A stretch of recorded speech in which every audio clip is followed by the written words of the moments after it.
ಇವತ್ತಿನ ಹೋರಾಟ ಇಡೀ ರಾಜ್ಯಕ್ಕೆ ಒಂದು ಸಂದೇಶ ಕೊಡುವ ಒಂದು ಹೋರಾಟ ಆಗಿರಬೇಕು. ಈ ಒಂದು ಹೋರಾಟ ಕೇವಲ ಒಂದು ದಿನದ ಹೋರಾಟ ಅಲ್ಲ, 2 ಗಂಟೆಯ ಹೋರಾಟ ಅಲ್ಲ, 1 ಗಂಟೆಗೆ ಸೀಮಿತವಾಗಿರ್ತಕ್ಕಂಥ ಹೋರಾಟ ಅಲ್ಲ. ಬದಲಾಗಿ ಪ್ರಜಾಪ್ರಭುತ್ವದ ಅಡಿಯಲ್ಲಿ ಒಂದು ಸಾಮಾನ್ಯ ಪ್ರಜೆಗೆ ಇರ್ತಕ್ಕಂಥ ಒಂದು ಹಕ್ಕನ್ನ ಇವತ್ತು ಕಸ್ಕೊಳ್ತಕ್ಕಂಥ ಒಂದು ಪ್ರಯತ್ನವನ್ನ ಈ ಒಂದು ಕಾಂಗ್ರೆಸ್ ಸರ್ಕಾರ, ಇಲ್ಲಿರ್ತಕ್ಕಂಥ ಜಿಲ್ಲಾಡಳಿತ ಇರ್ಬೋದು, ತಾಲೂಕಿನ ಅಧಿಕಾರಿಗಳಿರ್ಬೋದು, ನಡ್ಕೊಳ್ತಾ ಇರ್ತಕ್ಕಂಥ ಒಂದು ರೀತಿಯನ್ನ ಬಹುಶಃ ನಾವು ನೀವೆಲ್ಲರೂ ನೋಡಿದ್ದೇವೆ.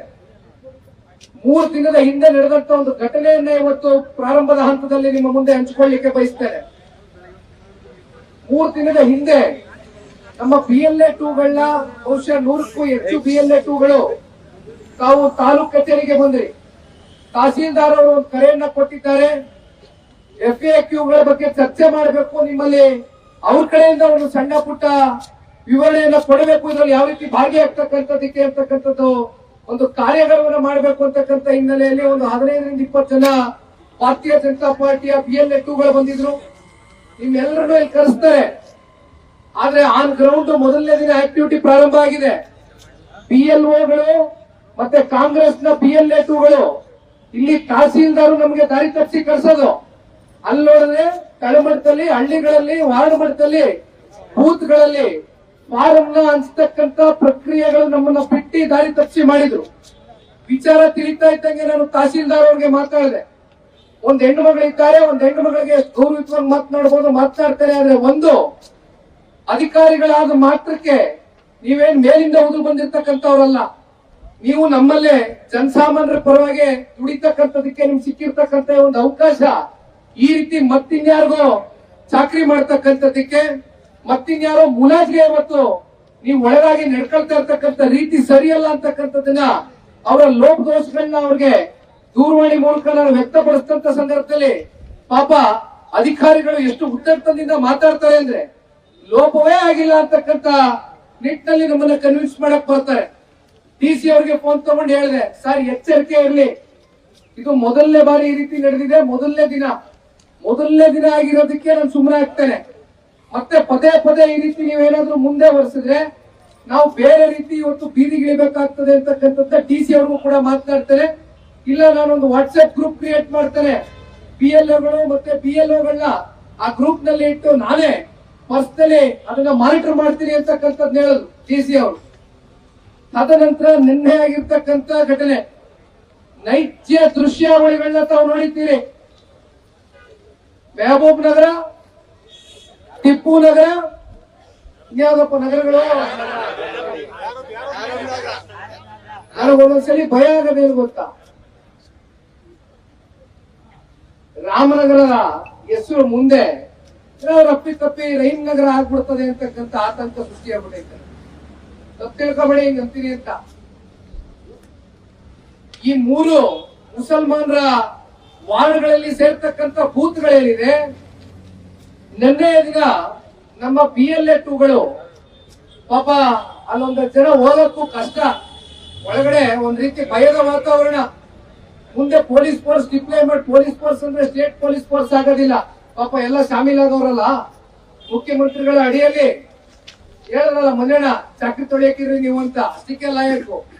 ಬಹುಶಃ ನಮ್ಮ BLA 2ಗಳು ಪಾಪ ನಿನ್ನೆ ನುಗ್ಗಿ ಒಳಗಡೆ ಆ ವಿಡಿಯೋಗಳು ಮಾಡ್ಕೊಂಡ್ ಬಂದ್ರಲ್ಲ. ನೀವೆಲ್ರಿಗೂ ಕೂಡ ಈ ಸಂದರ್ಭದಲ್ಲಿ ಒಂದು ಶಬಾಷ್ಗಿರಿಯನ್ನ ಹೇಳ್ಬೇಕಾಗ್ತದೆ. ನೀವು ಮಾಡಿರ್ತಕ್ಕಂಥ, ತೋರಿಸಿರ್ತಕ್ಕಂಥ ಧೈರ್ಯಕ್ಕೆ ನಿಜಕ್ಕೂ ಮೆಚ್ಚಬೇಕಾಗ್ತದೆ. ನನ್ಗೆ ಗೊತ್ತಿದೆ ಒಳಗಡೆ ವಾತಾವರಣ ಹೆಂಗಿದೆ ಅಂತ. ಆದ್ರೂ ಒಳಗಡೆ ಹೋಗಿ ವಿಡಿಯೋ ಮಾಡ್ಕೊಂಡ್ ಬಂದ್ರಿ. ಆಮೇಲೆ ಒಂದು ವಿಚಾರ ಹೇಳ್ತೇನೆ, ಇವತ್ತು ಒಬ್ಬ ಜಿಲ್ಲಾಧಿಕಾರಿ, ಒಬ್ಬ DC ಆದಂತವ, ಆ ಮನುಷ್ಯನಿಗೆ ಫೋನ್ ಮಾಡಿದಂತ ಸಂದರ್ಭದಲ್ಲಿ ಇಡೀ ಜನತಾದಳ ಪಕ್ಷಕ್ಕೆ JDS ನ ಕಾರ್ಯಾಗಾರ ಮಾಡಿರ್ತಕ್ಕಂಥವ್ನು ಇಲ್ಲಿ ನಿಂತಿದ್ದೀನಿ, ನಿಖಿಲ್ ಕುಮಾರಸ್ವಾಮಿ. SIR ನ ರೂಲ್ ಬುಕ್ ಅಲ್ಲಿ ಏನೇನಿದೆ ಅಂತಕ್ಕಂಥದ್ದು ಸಂಪೂರ್ಣ ವಿವರ ನನ್ನ ಹತ್ರ ಇದೆ, ಮಾಹಿತಿ ಕೊಡ್ತಾ ಇಲ್ಲ ಈ ನಿಖಿಲ್ ಕುಮಾರಸ್ವಾಮಿಗೆ. ಹತ್ತತ್ರ 100 ಕ್ಷೇತ್ರ ಕಾರ್ಯಾಗಾರ ಮಾಡಿರ್ತಕ್ಕಂಥವ್ನು ನಾನು. DC ನನಗೆ ಫೋನ್ ಮಾಡಿ ಹೇಳ್ತಾರೆ, ಅಲ್ಲ ಸರ್, ಈ ತರ ಎಲ್ಲೆಲ್ಲೋ ಕೂತ್ಕೊಂಡು ಮದುವೆ ಮನೆಗಳಲ್ಲಿ ಮತ್ತಷ್ಟು ಸಮುದಾಯ ಭವನಗಳಲ್ಲಿ ಬೇಕಾಗಿದ್ದ ಕಡೆ ಕಾಂಗ್ರೆಸ್ನವರು PLOಗಳ ಜೊತೆ ಶಾಮೀಲಾಗಿ ಹಂಚ್ತಾ ಇದಾರಂತೆ ನೋಡಿ ಫಾರ್ಮ್ಗಳನ್ನ. ಅಂದ್ರೆ ನನಗೆ ದಾರಿ ತಪ್ಪತಕ್ಕಂತ ಪ್ರಯತ್ನ ಮಾಡ್ತಾರೆ ಡಿ ಸಿ ಅವರು. ಇಲ್ಲ ಸರ್, ನಾವು VFC ಗಳು ಮಾಡಿದೀವಿ. VFC ಗಳು ಏನಂದ್ರೆ ಅದ್ ಮುಂದೆ ಹೋಗ್ತಾ ಹೇಳ್ತೀನಿ, ಎಕ್ಸ್ಪ್ಲೇನ್ ಮಾಡ್ತೀನಿ, ಗೊತ್ತಿರ್ತದೆ, ಬದನೆಗೆಲ್ಲ ಗೊತ್ತಿದೆ. VFC ಗಳಲ್ಲಿ ಹಂಚಿರೋದಂತೆ ಅಂತಂದ್ರು. ನಾನು ಒಂದ್ ಸೆಕೆಂಡ್ ಶಾಕ್ ಆಗ್ಬಿಟ್ಟೆ. ತೆಗೆದೆ ರೂಲ್ ಬುಕ್ ನ ಮತ್ತೆ ತೆಗೆದು ವಾಟ್ಸ್ಆಪ್ ಅಲ್ಲಿ ಕಳಿಸ್ದೆ ಏನಿದೆ ರೂಲ್ ಬುಕ್ ಅಲ್ಲಿ ಅಂತ. ಈಗ ಇಲ್ಲಿರ್ತಕ್ಕಂಥವ್ರು ಎಲ್ರಿಗೂ ಅರಿವಿದೆ, ಫಾರ್ಮ್ಗಳನ್ನ ಹಂಚಿಕೆ ಮಾಡಬೇಕಾದಂತ ಸಂದರ್ಭದಲ್ಲಿ 3 ಪಕ್ಷದ BLA 2ಗಳು BLO ಗಳ ಜೊತೆ ಬೂತ್ ಲೆವೆಲ್ಗೆ ಹೋಗಿ 3 ಬಾರಿ ಹೋಗ್ತಕ್ಕಂಥದಕ್ಕೆ ಅವಕಾಶ ಇದೆ. 3 ಬಾರಿನೂ ಏನಾದ್ರೂ ಸಿಕ್ಲಿಲ್ಲ ಅಂತಕ್ಕಂಥದ್ದಾದ್ರೆ ಅಲ್ಲೊಂದು ರೆಡ್ ಫ್ಲಾಗ್ ಅನ್ನ ಅಂಟಿಸಿ ಡೋರ್ಗೆ, ತದನಂತರ ಅಲ್ಲಿ ಒಂದು ಫಾರ್ಮ್ ಅನ್ನ ಇಟ್ಟು ಬರ್ತಾರೆ. ಅದಾದ್ಮೇಲೂ ಯಾರು ಕೂಡ ಬಂದು ಪ್ರತಿಕ್ರಿಯಿಸಲಿಲ್ಲ ಅಂತಕ್ಕಂಥದ್ದಾದ್ರೆ ಅವರನ್ನ ವೋಟರ್ ಲಿಸ್ಟ್ ಇಂದ ಹೊರಗಡೆ ಇರ್ತಾರೆ. ಇದು ಇರ್ತಕ್ಕಂಥ ವಿಚಾರ. ಮನೆಗೆ ತೆರಳಿ ಫಾರ್ಮ್ ಅನ್ನ ಕೊಡ್ತಕ್ಕಂಥ ಪ್ರಕ್ರಿಯೆ ಆಗಬೇಕು. ಇಲ್ಲಿ ಈ ಪುಣ್ಯಾತ್ಮ DC ಅದ್ಯಾವ್ದೋ ಹೊಸ ಕಾನೂನು ಬರೆದ್ಬಿಟ್ಟವನೆ ಈ ಮನುಷ್ಯನೇ. ಇಲ್ಲ ಸರ್, VFC ಗಳೆಲ್ಲ ಫಾರ್ಮ್ ಕೊಡಬಹುದು ಅಂತಾರೆ. VFC ಗಳು ಏನಪ್ಪಾ ಅಂದ್ರೆ, ಈಗ ಹಳ್ಳಿಗಳಲ್ಲಿ ಕೆಲವೊಂದಷ್ಟು ಜನ ವಿದ್ಯಾವಂತರು ಇರ್ಲಿಕ್ಕಿಲ್ಲ, ಅಂತವ್ರು ಫಾರ್ಮ್ ನೀವು ಮನೆಗಳಲ್ಲಿ ಇಸ್ಕೊಳ್ತೀರಿ. ಆ VFC ಗಳು ಅಂತಕ್ಕಂಥದ್ದು ಇಡೀ ರಾಜ್ಯದಲ್ಲಿ 2800 ಸೆಂಟರ್ಗಳು ಮಾಡಿದ್ದಾರೆ. ಆ ಸೆಂಟರ್ಗಳಲ್ಲಿ BLA 2ಗಳು BLO ಗಳ ಸಮ್ಮುಖದಲ್ಲಿ, ಹಾಗೆ ಮತ್ತೆ ಹೇಳ್ತೇನೆ, 3 ಪಕ್ಷದ BLA 2ಗಳ ಸಮ್ಮುಖದಲ್ಲಿ BLO ಎದುರಾಗಿ ಅದನ್ನ ಫಾರ್ಮ್ ಅನ್ನ ಎದುರುಗಡೆ ಫಿಲ್ ಮಾಡ್ತಕ್ಕಂಥದ್ದನ್ನ 3 ಪಕ್ಷದ BLA 2ಗಳು ಗಮನಿಸಬೇಕಾದಂತ ವಿಚಾರ ಇದು. ಆಮೇಲೆ ಫಾರ್ಮ್ಗಳು ಸೆಂಟ್ರಲ್ ಗವರ್ಮೆಂಟ್ ಬಹಳ ಸ್ಟ್ರಿಕ್ಟ್ ಮಾಡಿದೆ. ಸ್ವೇಚ್ಛಾಚಾರವಾಗಿ ಫಾರ್ಮ್ಗಳು ಕೊಡ್ತಾ ಇಲ್ಲ. ಗೊತ್ತಿದೆ ಇಂಥ ಪ್ರಕ್ರಿಯೆಗಳು ನಡೀತದೆ ಅಂತ. ಒಂದೇ ಫಾರ್ಮ್ 10 ಫಾರ್ಮ್ ಕೊಡೋದಿಲ್ಲ. ಒಂದೇ ಫಾರ್ಮ್ ಅಲ್ಲಿ ಯಾವುದೇ ತಪ್ಪುಗಳಾಗದೇ ಇರ್ತಕ್ಕಂಥ ನಿಟ್ಟಿನಲ್ಲಿ ಫಾರ್ಮ್ ಅನ್ನ ಫಿಲ್ ಮಾಡಬೇಕಾಗಿರ್ತಕ್ಕಂಥದ್ದು ಇವತ್ತು ನಮ್ಮ ಪ್ರಜಾಪ್ರಭುತ್ವದಲ್ಲಿ ಇರ್ತಕ್ಕಂಥ ಹಕ್ಕು. ಇದೆಲ್ಲ ಗಾಳಿಗೆ ತೋರಿ ಆಸಾಮಿ ನನ್ನನ್ನೇ ದಾರಿ ತಪ್ಪಿಸೋದಕ್ಕೆ ಒಂದ್ ಸೆಕೆಂಡ್ ನಾನೇ ಬೆರಗಾಗೋದೆ. ಮತ್ತೆ ರೂಲ್ ಬುಕ್ ಕಳಿಸ್ಕೊಟ್ರೆ, ಸರ್ ಸಾರಿ ಸರ್ ನನಗೆ ಗೊತ್ತಾಗ್ಲಿಲ್ಲ ಸರ್. ಇವರೇ IAS ಆಫೀಸರ್ ನೀವು, UPSC ಎಕ್ಸಾಮ್ಗಳು, KPSC ಎಕ್ಸಾಮ್ಗಳು ಏನು 5-6 ಪಟ್ಟಿ ಜನ ಬರೆಯಕ್ಕಾಯ್ತದೇನ್ರಿ? ಅದಕ್ಕೆ ಅಲ್ವೇನ್ರಿ ಇವತ್ತು ನೀವು ಪಾಸ್ ಆಗಿ IAS ಆಫೀಸರ್ ಆಗಿ ಇಲ್ಲಿ ಕೂತಿರೋದು? ಅಲ್ಲಪ್ಪ, ನಿಖಿಲ್ ಕುಮಾರಸ್ವಾಮಿ ಏನೋ ಹೇಳಿದೆ ಮರ DC, ಇನ್ಯಾರ ಪಾಪ ಓದು ಬರ ಬರದೇ ಇರ್ತಕ್ಕಂಥವ್ರು, ಇನ್ಯಾರ ಪಾಪ ಇನ್ಫಾರ್ಮೇಶನ್ ಕೊರತೆ ಇರ್ತಕ್ಕಂಥವ್ರು, ಇನ್ನು ಮಾಹಿತಿ ಪಡಿತಕ್ಕಂಥದಕ್ಕೆ ಸೋರ್ಸ್ ಇರ್ತಾ ಇರ್ತಕ್ಕಂಥ ಅಭ್ಯರ್ಥಿಗಳಾಗ್ಬಿಟ್ರೆ ಹೌದೇನಪ್ಪ ಅಂತ ಅನ್ಕೊಂಡ್ಬಿಡುದು. ಆ ರೀತಿ ತಲೆ ಮೇಲೆ ಹೊಡೆದಂಗೆ ಸುಳ್ಳಲ್ಲಿ ನಂಬಿಸ್ಬಿಟ್ಟ ವ್ಯಕ್ತಿ. ನಾನ್ ನಂಬಲಿಲ್ಲ, ನಂಬಿಸ್ಬಿಡ್ತಾರೆ ಅಂತ ಹೇಳ್ತಾ ಇದ್ದೀನಿ. ಈ ರೀತಿ ಇಲ್ಲಿರ್ತಕ್ಕಂಥ DC ವರ್ತನೆ. ಈಗ SP ಅವ್ರಿಗೆ ಕರೆ ಮಾಡಿದ್ರು, ಮಾತಾಡಿದೆ. DC ಅವರು ಇಲ್ಲವಂತೆ. ಯಾಕಪ್ಪ ಅಂದ್ರೆ ಮಾನ್ಯ ಈ ರಾಜ್ಯದ ಮುಖ್ಯಮಂತ್ರಿಗಳು ಮಠದ ಕಾರ್ಯಕ್ರಮಕ್ಕೆ ಬರ್ತಾ ಇದ್ದಾರೆ. ಸನ್ಮಾನ್ಯ ಕುಮಾರಣ್ಣ ಅವರು ಈ ರಾಜ್ಯದಲ್ಲಿ ಮುಖ್ಯಮಂತ್ರಿ ಆಗಿದ್ದಾಗ ನಂದು ಯಾವುದೇ ಪೆನ್ನು ಪೇಪರ್ ಅಲ್ಲಿ ಹಸ್ತಕ್ಷೇಪಣೆ ಇರಲಿಲ್ಲ. ಆದ್ರೆ ಆಡಳಿತ ಯಾವ ರೀತಿ ನಡೆಯುತ್ತೆ ಅಂತಕ್ಕಂಥದ್ದು ಹಿಂದಿನಿಂದ ನಿಂತ್ಕೊಂಡು ತಿಳ್ಕೊಂಡಿದ್ದೀನಿ. ತಕ್ಕ ಮಟ್ಟಕ್ಕೆ ನನಗೂ ಗೊತ್ತಿದೆ. ಅದೇನು ಸರ್ಕಾರಿ ಕಾರ್ಯಕ್ರಮದ ಪ್ರೋಟೋಕಾಲ, ಸರ್ಕಾರಿ ಕಾರ್ಯಕ್ರಮ ನಡೀತಾ ಇದೆ ಅಂದ್ರೆ DC ಕೇಳಕ್ ಇಷ್ಟಪಡ್ತೀನಿ. ಇವತ್ತು ನಿಮಗೆ ಮಖ ಎಲ್ಲ ನೀವು ಮಾಡಿರ್ತಕ್ಕಂಥ ತಪ್ಪು ಇವತ್ತು ರಾಜ್ಯದಲ್ಲಿ ನಿನ್ನೆ ದಿನ ಮಾಧ್ಯಮದ 9 ಗಂಟೆ ನ್ಯೂಸ್ ಅನ್ನ ನೀವೇನಾದ್ರೂ ನೋಡಿದ್ರೆ ಇಷ್ಟೊತ್ತಿಗೆ ನೀವು ರಾಜೀನಾಮೆ ಬಿಸಾಕಿ ಇವತ್ತು ಇಲ್ಲಿಂದ ತಲೆ ಮರೆಸ್ಕೊಂಡು ರಾಜ್ಯ ಬಿಟ್ಟು ಹೋಗಬೇಕಾಗಿತ್ತು. ಮಿಸ್ಟರ್ DC, ಮಾನ ಮರ್ಯಾದೆ ಅನ್ನೋದೇನಾದ್ರು ಇಟ್ಟಿದ್ರೆ ನಿಮ್ಗೆ ನಿನ್ನೆ 9 ಗಂಟೆಗೆ ಬಂದಂತ ನ್ಯೂಸ್ ನೋಡ್ಬೇಕಾಗಿತ್ತು. ತಾವುಗಳು ಏನೇನು ಬಂತು, ಏನೇನು ಮಾತನಾಡಿದ್ರು, ಯಾವ ರೀತಿ ನಡ್ಕೊತಾ ಇದಾರೆ ಇಲ್ಲಿ ಇರ್ತಕ್ಕಂಥ DC ಅಂತ ಇವತ್ತು ತಲೆ ಮರೆಸ್ಕೊಂಡು ಇಲ್ಲಿ ಬಂದು ಒಂದು ಮೆಮೊರಾಂಡಮ್ ನ ತಗೋಬಾರ್ದು ಅಂತಕ್ಕಂಥದಕ್ಕೆ ಅಲ್ಲೋಗಿ ಗೌರ್ಮೆಂಟ್ ಕಾರ್ಯಕ್ರಮ ಅಲ್ಲ, ಮಠದ ಕಾರ್ಯಕ್ರಮ. ಏನ್ ಮಕ ತೋರ್ಸಕ್ಕೆ ಏನ್ ಮಾಡಕ್ ಹೋಗ್ಬೇಕಪ್ಪ ನೀವು? ಮುಖ್ಯಮಂತ್ರಿಗಳು ಮಕ ನೋಡಿಲ್ವ ಗುರು? ಇಲ್ಲ ನಮ್ ಜೈಮುತ್ತಣ್ಣ ನಿಂತವ್ರೆ. ಏನಪ್ಪ ಡೈರಿನಲ್ಲಿ ಏನೇನಾಯ್ತು ಗುರು? ಯಾವ ರೀತಿ ನಡ್ಕೊಂಡ್ರಪ್ಪ? ಒಳಗಡೆ ಹೋಗಿ ಕೂತ್ಕೊಂಡಾಗ ಯಾವ ರೀತಿ ಇತ್ತ ಆಟಿಟ್ಯೂಡ್? ನಾನು ಒಂದು ಮಾತು ಹೇಳ್ತೇನೆ ತಾಲೂಕಿನ ಅಧಿಕಾರಿಗಳಿಗೆ, ಜಿಲ್ಲೆ ಅಧಿಕಾರಿಗಳಿಗೆ. ಇಲ್ಲಿ ನಾವೆಲ್ಲ ಇಲ್ಲಿ ನಿಂತಿದೀವಲ್ಲ, ನಾವೆಲ್ಲ 40-40 ವರ್ಷದಿಂದ ರಾಜಕಾರಣ ಮಾಡ್ಕೊಂಡ್ ಬಂದಿರ್ತಕ್ಕಂಥವ್ರು. ನೀವೆಲ್ಲ ಟೂರಿಂಗ್ ಟಾಕೀಸ್ ಗಿರಾಕಿಗಳು, ಟೂರಿಂಗ್ ಟಾಕೀಸ್ ಗಿರಾಕಿಗಳು. 1 ವರ್ಷ ಇರ್ತೀರಾ, 2 ವರ್ಷ ಇರ್ತೀರಾ, ಯಾವನ್ಗೋ ಚಾಕ್ರಿ ಮಾಡ್ತೀರಾ, ಯಾವನ್ನ ಮುಲಾಜಿ ಕೆಲಸ ಮಾಡ್ತೀರಾ, ಹೋಯ್ತಾ ಇರ್ತೀರಾ. ಆದ್ರೆ ಇಲ್ಲಿ ಬಹಳ ಬದುಕಬೇಕಾಗಿರ್ತಕ್ಕಂಥವ್ರು, ಜನರ ಕಷ್ಟ ಸುಖ ಅರ್ಥ ಮಾಡ್ಕೊಂಡಿರ್ತಕ್ಕಂಥವ್ರು. ಇಲ್ಲಿ ನಾವೆಲ್ಲ ನಿಂತ್ಕೊಂಡಿದೀವಿ. ಒಂದ್ ಮಾತನ್ನ ತಿಳಿಸ್ಲಿಕ್ಕೆ ಬಯಸ್ತೇನೆ. ಇವತ್ತಿನ ಹೋರಾಟ ನಿಖಿಲ್ ಕುಮಾರಸ್ವಾಮಿ ಆಗ್ಲಿ, ನಮ್ಮ ಮಿತ್ರ ಪಕ್ಷ ಆಗ್ಲಿ, ನಮ್ಮ ಮಂಜಣ್ಣವರಾಗ್ಲಿ ನಾವು ಇಲ್ಲಿ ಕೈ ಬಿಡ್ತಕ್ಕಂಥ ಪ್ರಶ್ನೆ ಇಲ್ಲ. ಇವತ್ತು ಸ್ಟೇಟ್ ಎಲೆಕ್ಷನ್ ಕಮಿಷನ್ ನ ಸಿಇಒ ಯಾರಿದ್ದಾರೆ, ಅವ್ರಿಗೆ ಈಗಾಗಲೇ ನಾವು ಒಂದು ಮನವಿಯನ್ನು ಮಾಡಿದ್ದೇವೆ. ಮಧ್ಯಾಹ್ನ 2:30 ಗಂಟೆಗೆ ಸಮಯವನ್ನು ನಿಗದಿ ಮಾಡಿದ್ದಾರೆ. ಅನುಭವ್ ಕುಮಾರ್ ಅವ್ರನ್ನ ಹೋಗಿ ಭೇಟಿ ಮಾಡ್ತಾ ಇದ್ದೇನೆ. ಅವ್ರಿಗೆ ಇಲ್ಲಿ ಆಗಿರ್ತಕ್ಕಂಥ ಏನು ದೃಶ್ಯಾವಳಿಗಳು, ನೈಜ ದೃಶ್ಯ ಇದೆಯಲ್ಲ, ನಿನ್ನೆ ನಡೆದಿರ್ತಕ್ಕಂಥ ಘಟನೆ ವಿಡಿಯೋಗಳು, ಅದನ್ನ ಪೆನ್ ಡ್ರೈವ್ ಮೂಲಕ ಅವ್ರಿಗೆ ಅದನ್ನ ಮುಂದೆ ಇಡ್ತೇನೆ. ಇಲ್ಲಿ ನಡೆದಿರ್ತಕ್ಕಂಥ ವಿಚಾರದ ಬಗ್ಗೆ ಇವತ್ತು ಯಾವ ರೀತಿ ಸ್ಟೇಟ್ ಎಲೆಕ್ಷನ್ ಕಮಿಷನ್ ಇದನ್ನ ಮಾನಿಟರ್ ಮಾಡ್ತಾರೆ ಅಂತಕ್ಕಂಥದ್ದನ್ನ ನಾನು ಗಮನಿಸ್ತೇನೆ. ಸೋಮವಾರದ ದಿನ ಚೀಫ್ ಎಲೆಕ್ಷನ್ ಕಮಿಷನ್ ನ ಭೇಟಿ ಮಾಡ್ತೇನೆ. ಡೆಲ್ಲಿಗೆ ಹೋಗ್ತಾ ಇದ್ದೇನೆ. ಚೀಫ್ ಎಲೆಕ್ಷನ್ ಕಮಿಷನ್ ನ ಭೇಟಿ ಮಾಡಿ ಅಲ್ಲಿರ್ತಕ್ಕಂಥ ಸಿಇಒ ಟೈಮ್ ತಗೊಂಡು ಇಲ್ಲಿ ನಡೀತಾ ಇರ್ತಕ್ಕಂಥ ಒಂದು ಘಟನೆಯನ್ನ ತೀವ್ರವಾಗಿ ಖಂಡಿಸ್ತಕ್ಕಂಥದ್ದಷ್ಟೇ ಅಲ್ಲ, ವೆಸ್ಟ್ ಬೆಂಗಾಲ್ ನಲ್ಲಿ ಯಾವ ರೀತಿ ಚುನಾವಣೆ ನಡೀತು, ಯಾವ ರೀತಿ ಪಾರದರ್ಶಕವಾಗಿ ನ್ಯಾಯಬದ್ಧವಾಗಿ ಚುನಾವಣೆ ಆಗ್ತಾ ಇದ್ದಂತ ಸಂದರ್ಭದಲ್ಲಿ ದೇಶದಿಂದ ಪ್ರಾಮಾಣಿಕ ದಷ್ಟ ಅಧಿಕಾರಿಗಳನ್ನ ತಗೊಂಡು ಬಂದು ಒಂದು ಸೆಂಟ್ರಲ್ ಫೋರ್ಸ್ ನ ಇಟ್ಟು ಒಂದು ಮಾನಿಟರ್ ನ ಮಾಡ್ತಕ್ಕಂಥ ಒಂದು ಪ್ರಕ್ರಿಯೆಗೆ ನಮಗೆ ಅವಕಾಶ ಇದೆ ಪ್ರಜಾಪ್ರಭುತ್ವದ ವ್ಯವಸ್ಥೆಯಲ್ಲಿ. ಅದು ವೆಸ್ಟ್ ಬೆಂಗಾಲ್ ನಲ್ಲಿ ಈಗಾಗಲೇ ನಾವೇನ್ ನೋಡಿದ್ದೇವೆ.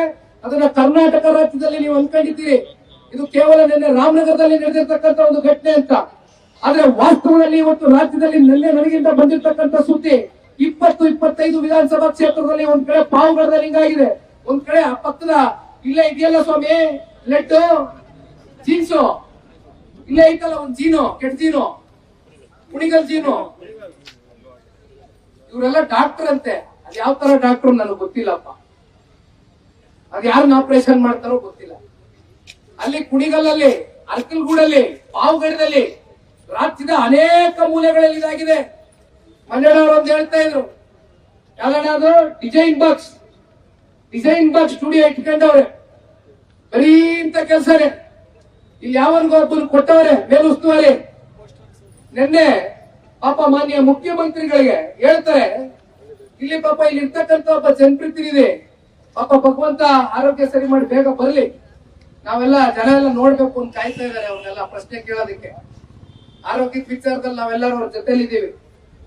ಆರೋಗ್ಯ ಸರಿ ಇಲ್ಲ ಆಸಾಮಿಗೆ, ಆಸ್ಪತ್ರೆಯಲ್ಲಿ ಕೂತ್ಕೊಂಡು PLOಗಳು ಫೋನ್ ಮಾಡೋದಂತೆ, ಸಾರ್ ಹಿಂಗ್ ಮಾಡಕ್ ಬರಲ್ಲ ಸರ್, ನಾವೆಲ್ಲ ಟೀಚರ್ಗಳು ಎಲ್ಲ ಅಂಗನವಾಡಿಲೋ ಟೀಚರ್ಸ್ ಕೆಲಸ ಮಾಡ್ತಾ ಇದೀವಿ, ಹೆಚ್ಚು ಕಮ್ಮಿ ಆದ್ರೆ ನಮ್ ಸುಮ್ನೆ ಕೆಲಸ ಹೋಗ್ಬಿಡ್ತದೆ, ಬೇಡ ಅಂದ್ರೆ ನಮ್ಮ ಅಪ್ಪಂದು ಗೌರ್ಮೆಂಟ್ ಮಾಡಲೇ ನೋಡ್ಕತೀನಿ, ನಾನ್ ಬಂದ್ ನೋಡ್ಕತೀನಿ ಮಾಡು ಅಂತ ಹೇಳೋದು. ಆಸಾಮಿ ಅಲ್ಲೆಲ್ಲ ಕೂತ್ಕೊಂಡು ಆಸ್ಪತ್ರೆಯಲ್ಲಿ PLOಗಳಿಗೆ ಕೂತ್ಕೊಂಡು ಹೇಳೋದಂತೆ. ಒಂದ್ ಸಿಂಪಲ್ ಉದಾಹರಣೆ ಕೊಟ್ಟು ಬಿಡ್ತೀನಿ ನಿಮ್ಗೆ. ಇಲ್ಲಿ ವಿಶೇಷವಾಗಿ ಸೆನ್ಸಿಟಿವ್ ಬೂತ್ಗಳಂತ 35 ಬೂತ್ಗಳಿದೆ. ಅದ್ ಯಾವ್ದು ಅಂತ ನಿಮ್ಗೆ ಗೊತ್ತಾಯ್ತು, ಹೇಳದ್ವಲ್ಲ ಇವಾಗ ನಮ್ಮ ಸ್ನೇಹಿತರ ನಗರಗಳು. ಆ 35 ಬೂತ್ಗಳಲ್ಲಿ ಕಳೆದ ಚುನಾವಣೆಯಲ್ಲಿ ನಿಖಿಲ್ ಕುಮಾರಸ್ವಾಮಿ ಸೋತಿದ್ದಾನೆ ಅಂದ್ರೆ ಸತ್ತಿರೋರ ಹೆಸರಲ್ಲಿ ವೋಟ್ ಹಾಕವ್ರೆ, ಒಬ್ಬೊಬ್ರು ಕಾಕ ಮುಚ್ಕೊಂಡ್ ಬಂದು 4-5 ವೋಟ್ ಹಾಕವ್ರೆ. ಆಯ್ತು, ರಾಮನಗರ ಕಳೆದಾಯ್ತು, ಅಲ್ಲಿ ಚನ್ನಪಟ್ಟಣದ ಉಪಚುನಾವಣೆಯಲ್ಲಿ ನಮ್ಮವ್ರು ಎಷ್ಟೋ ಜನ ಲೀಡರ್ಗಳು ಹಣ ಇಲ್ಲಿಂದ ಲಗೇಜ್ ಆಟ ಮಾಡ್ಕೊಂಡ್ ಬಂದು ಓಟ್ ಹಾಕ್ತವ್ರೆ ಕನ್ನಡ ಚನ್ನಪಟ್ಟಣದಲ್ಲಿ ಅಂತಾರೆ. ಆಮೇಲೆ ಇಲ್ಲಿ ಹೇಳ್ದಂಗೆ ಹೊರ ರಾಜ್ಯದವರು ಇಲ್ಲಿ ಬಂದು ಗೆಜ್ಜಲ್ಗುಟ್ಟೆ ಅಂತ ಹೇಳ್ತಾರೆ ನೋಡಿ ನಮ್ಮ ಬಿಜೆಪಿಯ ಮುಖಂಡರು, ಅವ್ರು ಬಂದು ಇಲ್ಲಿ ಓಟ್ ಇಟ್ಕೊಂಡವ್ರೆ. ದಯವಿಟ್ಟು ನಾನೊಂದು ಮಾತನ್ನ ಹೇಳ್ತೇನೆ, ಕೈ ಜೋಡಿಸಿ ಮನವಿ ಮಾಡ್ತೇನೆ, ರಾಮನಗರ ಕ್ಷೇತ್ರದ ಜನತೆ ಎಚ್ಚೆತ್ತುಕೊಳ್ಳಿಲ್ಲ ಅಂದ್ರೆ ಮುಂದಿನ ಇಲ್ಲಿರ್ತಕ್ಕಂಥ ನಮ್ಮ ಮಕ್ಕಳ ಭವಿಷ್ಯ ಬಹಳ ಆತಂಕದಲ್ಲಿರ್ತದೆ. ಇವ್ರು ಎಲ್ಲಿಗೆ ತಗೊಂಡು ಹೋಗ್ತಾರೆ ಈ ಜಿಲ್ಲೆನ ಅಂತಕ್ಕಂಥದ್ನ ಒಂದ್ಸಲಿ ಆಲೋಚನೆ ಮಾಡಿ. ಎಂದು ಕೂಡ ಸನ್ಮಾನ್ಯ ಕುಮಾರಣ್ಣ ಅವರು 4 ಬಾರಿ ಶಾಸಕರಾಗಿ ಮಾಡಿದ್ರಿ ನೀವು ಈ ಕ್ಷೇತ್ರದಲ್ಲಿ, ಪುಣ್ಯಾತ್ಮ ತಂದೆ ತಾಯಿದ್ರು. ಒಂದು ದಿನ ಒಬ್ಬ ಅಧಿಕಾರಿಗೆ ಫೋನ್ ಮಾಡಿ ಪೊಲೀಸ್ನ ಸ್ಟೇಷನ್ಗೆ ಬಂದಂತ ಯಾವುದೇ ಅಕ್ಕಪಕ್ಕ ಪಕ್ಷದ ಕಾರ್ಯಕರ್ತರು ಜಗಳ ಆಡ್ಕೊಂಡಾಗ ದಯವಿಟ್ಟು ತಿದ್ದಿ ಬುದ್ಧಿ ಹೇಳಿ, ಯಾರ ಮೇಲೂ ಕೂಡ ಕೇಸ್ ಹಾಕ್ಬೇಡ್ರಿ, ಯಾರ ಮೇಲೂ FIR ಹಾಕ್ಬೇಡ್ರಿ ಅನ್ನೋ. ಯಾವತ್ತು ಈ ತರ DC-ಗಳಿಗೆ ತಹಸೀಲ್ದಾರ್ಗಳಿಗೆ ಕುಮಾರಣ್ಣ ಅವರು ಅವರ ಅಧಿಕಾರವನ್ನ ದುರುಪಯೋಗ ಪಡಿಸ್ಕೊಂಡಿಲ್ಲ, ಯಾರ ಮೇಲೂ ಒತ್ತಡ ಇರಲಿಲ್ಲ. ಈ ರೀತಿ ನಡ್ತಾ ಬಂದಿರ್ತಕ್ಕಂಥ ಕುಟುಂಬದವ್ರು ನಾನು ನಿಂತ್ಕೊಂಡಿದ್ದೀನಿ ಇಲ್ಲಿ. ಬಹುಶಃ ಇವಾಗ ADC ಬರ್ಬೋದು, SP ಮಾತಾಡಿದೆ, ಇಲ್ಲ ಸರ್ ತಮ್ಮನ್ನ ಭೇಟಿ ಮಾಡಬಾರದು ಅನ್ನೋದೇನಿಲ್ಲ, ಮುಖ್ಯಮಂತ್ರಿಗಳು ಹೋಯ್ತಾ ಇದ್ದಂಗೆ ಬರ್ತಾರಂತೆ.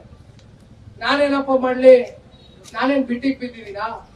ಅಲ್ಲಿ ಸ್ಟೇಟ್ ಎಲೆಕ್ಷನ್ ಕಮಿಷನ್ ನನ್ಗೂ ಟೈಮ್ ಕೊಟ್ಟವ್ರು ಸ್ವಾಮಿ, ನಾನು ಹೋಗ್ಬೇಕು, 3 ಗಂಟೆಗೆ ವಿಡಿಯೋ ಕಾನ್ಫರೆನ್ಸ್ ಬಹುಶಃ ಇದೇ ವಿಚಾರವಾಗಿ ಮಾಡ್ತಾರೆ ಅಂತ ಅನ್ಕೊಂಡಿದೀನಿ. 2.5 ಟೈಮ್ ಕೊಟ್ಟವ್ರೆ, ನಾನು ಹೋಗ್ಬೇಕಲ್ಲ, ನಿಖಿಲ್ ಹೋದ್ಮೇಲೆ ಬರ್ಬೇಕು. ಅಲ್ಲಿವರೆಗೂ ಬಂದ್ ಮಕ್ಕ ತೋರ್ಸಕ್ ರೆಡಿ ಇಲ್ಲ. ಯಾವ ವಿಚಾರದಲ್ಲಾದ್ರೂ ಇಲ್ಲಿವರೆಗೂ ಇಲ್ಲಿ ಇರ್ತಕ್ಕಂಥ DC ಹಲವಾರು ಘಟ್ಟಗಳು ನಡೆದೋಗಿದೆ. ಮಂಜಣ್ಣ ಮಾತಾಡ್ಬೇಕಾದ್ರೆ ಹೇಳ್ತಾ ಇದ್ರು, ಒಂದು ದಿನ ಏನಾದ್ರೂ ಹೊರಗಡೆ ಬಂದು ಏನಂದ್ರೆ ತಲೆಮರೆಯಲ್ಲಿ ಒಳಗಡೆ 4 ಗೋಡೆ ಮಧ್ಯೆ ರೌಂಡ್ ಕಾನ್ಫರೆನ್ಸ್ ಮಾಡ್ಕೊಂಡು ಆ ರೌಂಡ್ ಟೇಬಲ್ ಮುಂದೆ ಕೂತ್ಕೊಂಡು ಚರ್ಚೆ ಮಾಡೋದು ಏನಿದೆ ಸ್ವಾಮಿ? ನೀವು ಇಲ್ಲಿ ಇರ್ತಕ್ಕಂಥದ್ದು ಯಾರಿಗೋಸ್ಕರ ಇದ್ದೀರಿ? ಜನರು ಹಿತ ಕಾಯಕಿದ್ದೀರಾ ಅಥವಾ ಯಾವೊಂದು ಮುಲಾಜಿ ಕೆಲಸ ಮಾಡ್ತಾ ಇದ್ದೀರಾ? ಅಥವಾ ಮಂಜಣ್ಣ ಅವ್ರು ಹೇಳ್ದಂಗೆ ಒಂದ್ ಕೆಲಸ ಮಾಡಿ, ಅಲ್ಲ ರೀ, IAS, IPS, IFS ಏನ ನಿಮ್ ತಲೆಯಲ್ಲಿ ಭಗವಂತ ಬುದ್ಧಿ ಶಕ್ತಿ ಕೊಟ್ಟವನೇ, ಪ್ರಶ್ನೆ ಹೊಡಿಗಳು ಉತ್ತರ ಕೊಟ್ಟಿದ್ದೀರಾ. 60 ವರ್ಷ ನಿಮ್ ಯಾರು ಅಳ್ಳಾಡ್ಸಕ್ ಆಗಲ್ಲ ರೀ. ಸರ್ಕಾರಗಳು ಬರ್ತವೆ ಹೋಯ್ತವೆ ಕಣ್ರಿ, ಮುಖ್ಯಮಂತ್ರಿಗಳು ಬಂದವ್ರೆ ಹೋದವ್ರೆ ಕಣ್ರಿ. ಇದೇನ್ ಹೊಸ್ತೇನ್ರಿ ಈ ರಾಜ್ಯಕ್ಕೆ? ಏನ್ ಈ ಮುಖ್ಯಮಂತ್ರಿ ಇಲ್ಲೇ ಊಟ ಹೊಡ್ಕೊಂಡಿರ್ತಾರೇನ್ರಿ? ಆಯಪ್ಪನ್ ಕಲ್ಪನೆ ಇರ್ಬೋದು. ನಮ್ಮ ಅಬ್ಸರ್ವೇಷನ್ ಪ್ರಕಾರ ನಮ್ಮ ದೇಶದ ಗೌರವಾನ್ವಿತ ಪ್ರಧಾನಮಂತ್ರಿಗಳು ಸನ್ಮಾನ್ಯ ನರೇಂದ್ರ ಮೋದಿಜಿ ಅವರು ಯಾವ ಕೆಲವೊಂದಷ್ಟು ಪ್ರೊಸೀಜರ್ಗಳನ್ನ ಫಾಲೋ ಮಾಡ್ತಾ ಇದ್ದಾರೆ. ಬಹುಶಃ ಆ ದಾರಿನಲ್ಲಿ ಇಂದಿನ ಮುಖ್ಯಮಂತ್ರಿಗಳು ಹೋಗ್ಬೇಕು ಅಂತಕ್ಕಂಥ ತೀರ್ಮಾನ ಮಾಡ್ದಂಗಿದೆ. ಅಷ್ಟಾದ್ರೂ ಮಾಡಿದ್ರೆ ಅಲ್ಪ ಸ್ವಲ್ಪ ಉಳ್ಕತ್ತೀರಿ, ಆದ್ರೆ ಮನಸ್ಸಿಂದ ಮಾಡಿ, ಅದನ್ನ ನಾಟಕೀಯವಾಗಿ ಮಾಡಬೇಡಿ. ಎಲ್ಲ ಅಬ್ಸರ್ವೇಷನ್ ಮಾಡ್ತಾರೆ ಜನ ಏನ್ ಡಾಕ್ಟರ್ ಅಲ್ಲ ಮಂಜಣ್ಣ. ಅಲ್ಲೆಲ್ಲೋ ನಮ್ಮ ಬೈರ್ಮಂಗಳ ವಿಚಾರವಾಗಿ ಇಲ್ಲಿ ಯಾವ ಕಾಂಗ್ರೆಸ್ ಗಿರಾಕಿಗಳು ನೋಡಿದ್ರಲ್ಲ, ಯಾರ್ಯಾರು ಅಂತ ಹೆಸರು ಬೇಡ, ಕರ್ಕೊಂಡು ಹೋಗಿದ್ರಲ್ಲ ಇಲ್ಲಿಂದ ಗಾಡಿಗಳು ಮಾಡ್ಕೊಂಡು, ಏನಂತಾರೆ ಬೈರ್ಮಂಗಳ ಬಿಡದಿ ವಿಚಾರದಲ್ಲಿ ನಾನ್ ಅಲ್ಲಿ ಬಂದ್ ಮಾತಾಡಕ್ ಆಗ್ತದ?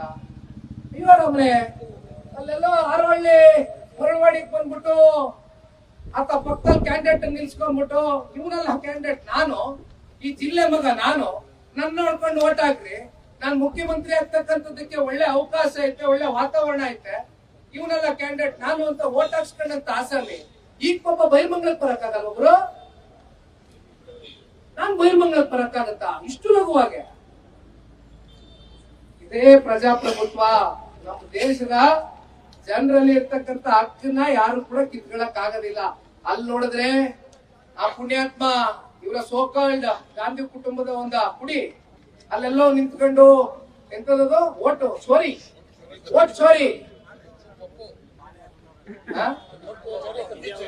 ಅಲ್ಲ, ಓಟ್ ಚೋರಿ ಬಗ್ಗೆ ಚರ್ಚೆ ಮಾಡೋರು. ದೇಶದಲ್ಲಿ ಕಾಂಗ್ರೆಸ್ನ ಸಂಪೂರ್ಣವಾಗಿ ಕೇವಲ ಎಷ್ಟು ಬೆರಳಿಕೆ, ಎಷ್ಟು 3 ರಾಜ್ಯ. ಯಾವ್ಯಾವ ರಾಜ್ಯಗಳು? ಇನ್ನು 1.5 ವರ್ಷ ಕರ್ನಾಟಕ ಕ್ಲೋಸ್. ಇನ್ನ ತೆಲಂಗಾಣದ ಕತೆ ಏನಾಯ್ತದೋ ಗೊತ್ತಿಲ್ಲ. ಹಿಮಾಚಲ್ ಪ್ರದೇಶ ದಿವಾಳಿ ಎತ್ತೋಗಿದೆ. ಇಲ್ಲಾದ್ರೂ ಪುಣ್ಯಾತ್ಮರು ಇಲ್ಲಿ ಖಜಾನೆ ತುಂಬಿಸಿ ಇಂತ ಕಳ್ಳರಿಗೆ ದುಡ್ಡು ಹೊಡಿರಿ ಅಂತ ಟ್ಯಾಕ್ಸ್ ಕಲೆಕ್ಷನ್ ಮಾಡ್ಕೊಂಡು ಇಲ್ಲಿ ಇರ್ತಕ್ಕಂಥವ್ರು ಬಿಟ್ಕೊಂಡವ್ರೆ ಪಾಪ ನಮ್ ರಾಜ್ಯದ ಜನ. ಅಲ್ಲಿ ಏನೊಂದ್ 40,000 50,000 ಕೋಟಿನ ಬಡ್ಜೆಟ್ ಇರ್ಬೇಕು ವರ್ಷಕ್ಕೆ. ಇಲ್ಲಿ ಪಾಪ ಇವ್ರು ಹೆಗ್ಗಳಿಕೆ 4.5 ಲಕ್ಷ ಕೋಟಿ ದೊಡ್ಡ ಪ್ರಮಾಣದ ಬಡ್ಜೆಟ್ ಕೊಟ್ಟುಬಿಟ್ಟಿದೀವಿ. ಓಹೋ, ಯಾರು ಇವ್ರ ಅಪ್ಪನ ಮನೆ ದುಡ್ಡು ಖಜಾನೆ ತುಂಬಿಸವ್ರೆ?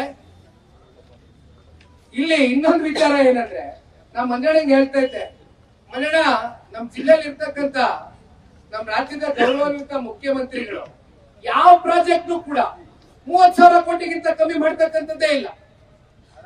ಇಲ್ಲಿ ರಿಯಲ್ ಎಸ್ಟೇಟ್ ಮಾಡ್ತಕ್ಕಂಥವ್ರಿಗೆ, ಒಂದಷ್ಟು ಕಂಪ್ನಿಗಳಿಗೆ, ಒಂದಷ್ಟು ವ್ಯಕ್ತಿಗಳಿಗೆ ಅನುಕೂಲ ಮಾಡೋದಕ್ಕೆ 35,000 ಕೋಟಿ ಲೂಟಿ GBITS ಅಲ್ಲಿ. ಅಲ್ಲಿ ಟನಲ್ ರೋಡ್ ಮಾಡ್ತಾರಂತೆ.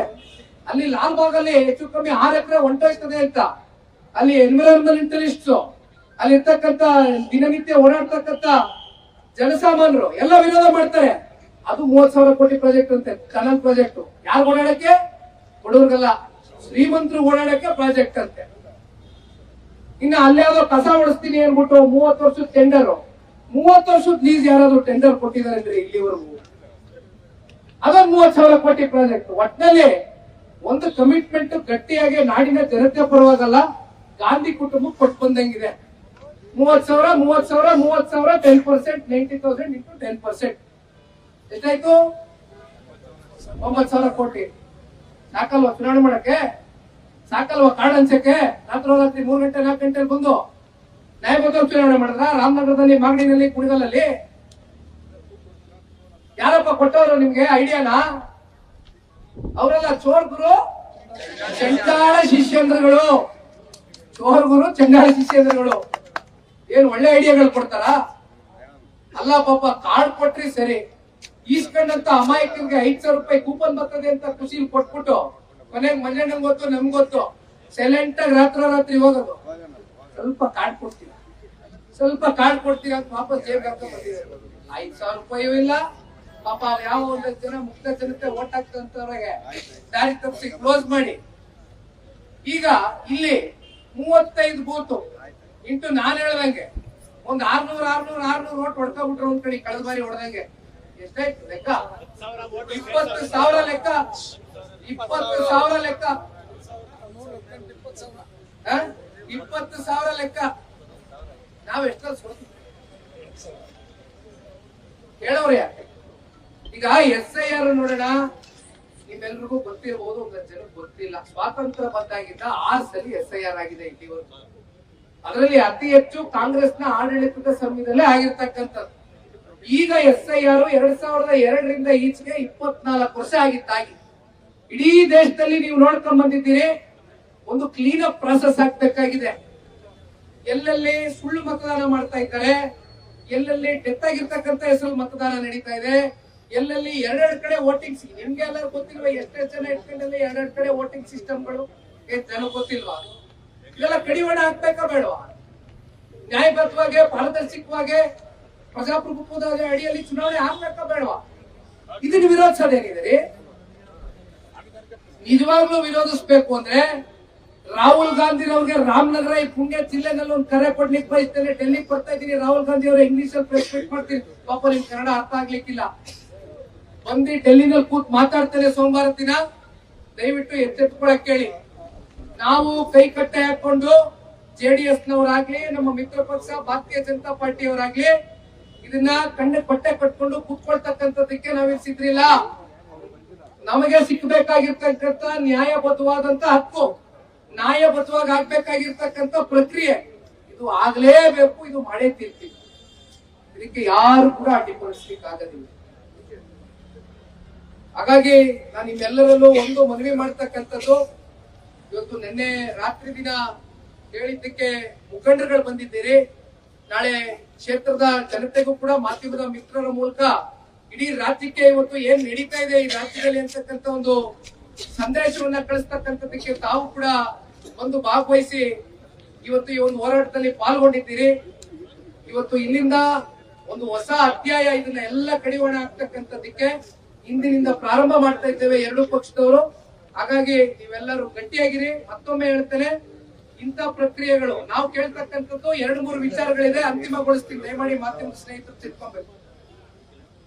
ಒಂದು, ನಿನ್ನೆಯ ದಿನ ಈ ನೈಜ ದೃಶ್ಯಾವಳಿಯನ್ನ ಕಳಿಸಿದ ನಂತರ, ಎಲ್ಲಾ ಮಾಧ್ಯಮಗಳಲ್ಲಿ ಪ್ರಸಾರ ಆದ ನಂತರ ಇನ್ನ ಕಳ್ತಪ್ಪಿಸ್ಕೊಳಕ್ಕಾಗೋದಿಲ್ಲ ಅಂತ ಕಷ್ಟಪಟ್ಟು ಮನಸ್ಸಿದೆಯೋ ಮನಸ್ಸಿಲ್ವೋ DC ಒಂದು ನೋಟಿಸ್ ಸರ್ವ್ ಮಾಡಿದ್ದಾರೆ. ಈಗ ನೋಟಿಸ್ ಸರ್ವ್ ಮಾಡಿದ್ರೆ ಇದು ಪುತ್ರ ಸಿಗಲ್ಲ. ಯಾಕಂದ್ರೆ ಕಣ್ಮುಂದೆ ಸಾಕ್ಷಿ ಕೊಟ್ಬಿಟ್ಟಿದೀವಲ್ರಿ, ಸಾಕ್ಷಿ ಪ್ರೆಸೆಂಟೇಶನ್ ಮಾಡಿದೀವಿ. ಇನ್ಯಾರು ಕಾಯ್ತಾ ಇದೀರಿ? ಇನ್ಯಾವ ಸಾಕ್ಷಿ ಬೇಕು? ಒಳಗಡೆ ಕೂತ್ಕೊಂಡು ಅಲ್ಲಿ ಮಕ ಮುಚ್ಚಿದವ್ರನ್ನೇ ಪ್ರತಿನಿಧಿಯಾಗಿ ಮಾಡಿ. ಯಾಕೆ ಬೇರೆ ಯಾರು ಇಲ್ವಾ? ಬೇರೆ ಯಾರು ಪ್ರತಿನಿಧಿಗಳಾಗ್ಬಾರ್ದ? ಮಕ ಮುಚ್ಕೊಂಡಿರೋರೇ ಬೇಕೇನ್ರಿ? ಅವ್ರನ್ನ ಯಾಕೆ ಕೂರಿಸಿದೀರ? ಅಲ್ಲಿ ಕೂತ್ಕೊಂಡು ಮದುವೆ ಮನೆಗಳೆಲ್ಲ ನೀವು ಹಂಚ್ಕೊಂಡಿದ್ದೀರಲ್ಲ ಇವತ್ತು ಸಮುದಾಯ ಭವನದಲ್ಲಿ. ಅವ್ನ ಯಾವನ ಕಾಂಗ್ರೆಸ್ ಕೌನ್ಸಿಲರ್ ಸಮುದಾಯ ಭವನ ಎಂತದ್ದು ಮದುವೆ ಮನೆಯಲ್ಲಿ ಹಂಚವ್ರಂತಲ್ಲಪ್ಪ ನೀನೆ. ಯಾವೆಲ್ಲ ಹೆಸರುಗಳು ಬರೋಣ ನಮ್ಗೆ ಬೇಕಾಗುದಿಲ್ಲ. ಆಯ್ತಲ್ಲಣ್ಣ, ಇವ್ರನ್ನ ಇಮಿಡಿಯೇಟ್ ಆಗಿ ಅದೇ ಅವ್ರ ಟೀಚರ್ಗಳಿರ್ತಾರೆ, ಅವ್ರ ಟೀಚರ್ಗಳ ಕೆಲಸ ತೆಗಿರಿ ಅಂತ ಹೇಳಕ್ ನಾನು ಇಷ್ಟಪಡೋದಿಲ್ಲ. ಪಾಪ ಅವರೆಲ್ಲ ಬಡವರು ಅಮಾಯಕರು, ಅವ್ರ ಮೇಲೆ ಇವ್ರು ದೌರ್ಜನ್ಯ ಮಾಡಿದ್ದಾರೆ. ಈ ಒಂದು PLO ಅಪಾಯಿಂಟ್ಮೆಂಟ್ ವಿಚಾರದಲ್ಲಿ ಅವ್ರನ್ನ ಸಸ್ಪೆನ್ಷನ್ ಮಾಡಿ. ಜೊತೆನಲ್ಲಿ ಸ್ಟೇಟ್ ನ ಎಲೆಕ್ಷನ್ ಕಮಿಷನ್ ಇದನ್ನ ಪರ್ಸನಲ್ ಆಗಿ ಮಾನಿಟರ್ ಮಾಡಬೇಕಾಗ್ತದೆ. ಅದರಲ್ಲೂ ಈ 35 ಸೆನ್ಸಿಟಿವ್ ಬೂತ್ ಗಳೇನಿದೆ, ಇವತ್ತು ಮೆಮೊರಂಡಮ್ ಸಲ್ಲಿಸ್ತಾ ಇದ್ದೀನಿ ನಾನು ಸ್ಟೇಟ್ ಎಲೆಕ್ಷನ್ ಕಮಿಷನ್ CEO ಅವರಿಗೆ. ಇದನ್ನ ಪರ್ಸನಲ್ ಆಗಿ ನೋಡ್ಬೇಕಾಗ್ತದೆ. ಇಲ್ಲ ಅಂತ ಹೇಳಿದ್ರೆ ಇದು ಇದೇ ರೀತಿ ಮುಂದುವರಿಯುತ್ತೆ. ಇನ್ನೊಂದು ವಿಚಾರ, ನಿನ್ನೆ ಆಗಿರ್ತಕ್ಕಂಥ ಸುಮಾರು ಒಂದು 8 ವಿಡಿಯೋಗಳು ನೋಡಿದ್ದೇನೆ. ಒಂದು 8-10 ಬೂತ್ ಗಳಲ್ಲಿ ಆಗಿರ್ತಕ್ಕಂಥ ಪ್ರಕ್ರಿಯೆ ಏನಿದೆ ಇದನ್ನ ವಾಪಸ್ ರೀಡು ಮಾಡ್ಬೇಕು ಈ ಸಿಸ್ಟಮ್, ಮತ್ತೆ ವಾಪಸ್ಸು ಮಾಡ್ಬೇಕು, ಇದನ್ನ ರೀಡು ಮಾಡ್ಬೇಕು ಈ ಸಿಸ್ಟಮ್ ನ.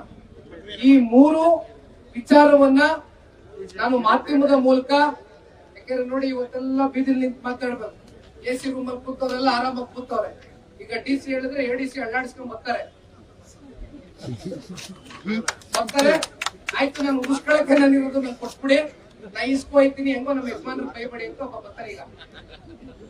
ಈಗ ನಾನು ಜೈಮುತ್ತು ರಿಕ್ವೆಸ್ಟ್ ಮಾಡೋದು, ಇಲ್ಲಿ ಗೌತಮ್ ಅವ್ರಿಗೂ ರಿಕ್ವೆಸ್ಟ್ ಮಾಡೋದು, ಎರಡು ಪಕ್ಷದ ನಮ್ಮ ಆಮೇಲೆ ಆನಂದ್ ಅವರು ಇದಾರಿಲ್ಲ, ಆನಂದಣ್ಣ ಅವರು, ತಾವೆಲ್ಲ ದಯವಿಟ್ಟು DC ಅವರು ಬರೋವರೆಗೂ, ಮಂಜಣ್ಣ ಅವ್ರಿಗೆ ದಯವಿಟ್ಟು DC ಅವರು ಬರೋವರೆಗೂ ಕೂಡ ಕಾದು ಡೆಲಿಗೇಷನ್ DC ಅವ್ರ ಕೈಗೆ ಕೊಡಿಸಿ ನೀವು ಮುಂದಿನ ಪ್ರಾಸೆಸ್ ಏನಿದೆ ಮಾಡಿ. ಯಾಕಂದ್ರೆ ಇವೆಲ್ಲ ಪ್ರೊಸೀಜರ್ ನಾವು ಉಲ್ಲಂಘನೆ ಮಾಡಕ್ಕಾಗಲ್ಲ.